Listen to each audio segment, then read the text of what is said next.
और देखिए ईरान के फोर्दो परमाणु ठिकाने को लेकर बड़ी खबर सामने आ रही है, जहां पर इजराइल ने हमला किया। जोरदार धमाकों की आवाज यहां पर सुनी गई। आसपास भूकंप के तेज झटके भी महसूस किए गए।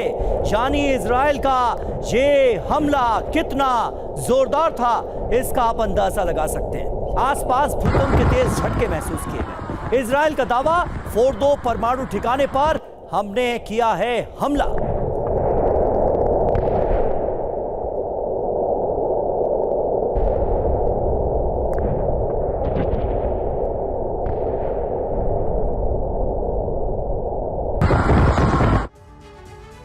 तो देखिए, फोर्दो परमाणु ठिकाने पर हमला किया गया है। जोरदार धमाकों की आवाज सुनी गई। परमाणु ठिकाने के पास तेज रोशनी देखी गई। आसमान के आसपास के इलाकों में भूकंप के झटके भी महसूस किए। भूकंप की तीव्रता 2.5 मापी गई है और ईरान के कोम शहर के पास है फोर्दो।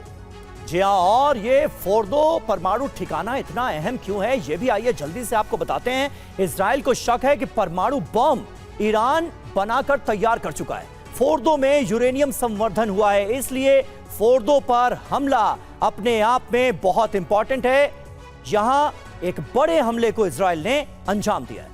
बिल्कुल समीर, और ऐसे में सबसे अहम सवाल यही है कि क्या ईरान के परमाणु ठिकाने खतरे में है। फोर्दो न्यूक्लियर प्लांट पर हमला हुआ है। हमले का असर देखिए, प्लांट का ऊपरी हिस्सा इसमें तबाह हो गया। हमले के बाद भूकंप के झटके भी महसूस किए गए। 2.5 रिक्टर पैमाने पर तीव्रता रही। सभी इलेक्ट्रिकल इंफ्रास्ट्रक्चर बर्बाद हो गए। इमरजेंसी बिजली जनरेटर भी खत्म हो गया। अंडरग्राउंड हिस्से पर इसका असर फिलहाल नहीं है।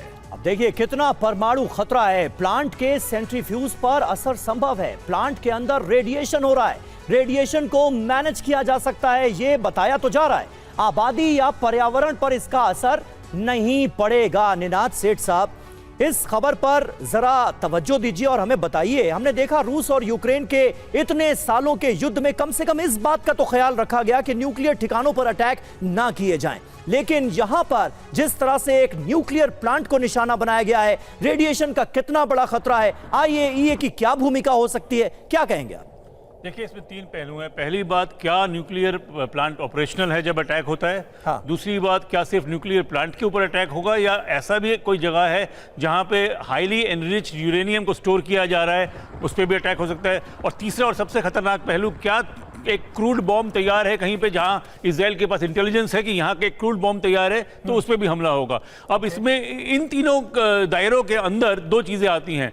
एक पहला है कि क्या न्यूक्लियर फिशन होता है, अगर बॉम्ब होता है तो जरूर लीक होगा, पर कितनी दूर तक लीक होगा। जब तक बॉम्ब नहीं फटता तब तक लीक कई बार लोकल भी होता है, पर अगर बहुत ज्यादा गर्मी, हाई इंटेंसिटी बॉम्ब होता है और कोर, न्यूक्लियर कोर को अगर वो मेल्ट कर देती है, तो चेर्नोबिल में जैसे हुआ था रूस में आज से बहुत साल पहले, उस तरह का खौफनाक मंजर हो सकता है। यहां पर कह रहे हैं कि अंडरग्राउंड फैसिलिटी है, तो नुकसान जो है वो जमीन के अंदर ही होगा, ऊपर नहीं उसे महसूस किया जा सकेगा। इसमें कोई सच्चाई नजर आती है? नहीं, थियोरेटिकली ऐसा लगता है, पर किसी भी अंडरग्राउंड, अगर आप किसी भी, अगर आप खुद के बेसमेंट में भी जाएं, हाँ। तो हवा आने के लिए आपके पास पाइपिंग सिस्टम होते हैं, बहुत सारी चीजें होती है जिससे बाहर लीक हो सकता है। और जब इस तरह का बॉम्ब फटता है, अगर बंकर बस्टिंग 2000 पाउंड का हो या अलग तरह के बॉम्ब जो अंदर जाके फटते हैं, तो ऊपर की छत पर चक्के हो जाते हैं उसके। हाँ। और हवा के रुख से भी सऊदी अरेबिया या इराक, ये न्यूक्लियर कंटेमिनेशन हो सकता है। तो इसमें कोई शक नहीं है कि ईरान अगर इंसिस्ट करे कि हम बम बनाएंगे, तो वो अपने आप पे एक बहुत बड़ा खतरा ले रहा है, जो सबसे पहले ईरान को इफेक्ट करेगा,